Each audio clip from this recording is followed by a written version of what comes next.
আসসালামু আলাইকুম। নবী করিম সাল্লাল্লাহু আলাইহি ওয়াসাল্লাম বলেছেন, কিয়ামতের দিন সেই ব্যক্তিকে সর্বপ্রথম আহ্বান করা হবে যে প্রতিটি মুহূর্তে আল্লাহ তাআলার প্রশংসা করতেন। সুবহানাল্লাহ।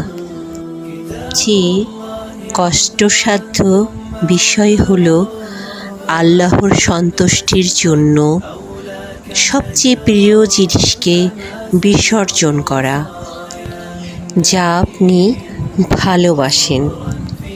তবে মনে রাখবেন, আল্লাহ সব সময় কোনো কিছুর পরিবর্তে এর চেয়েও উত্তম কিছু আপনাকে দান করতে পারে।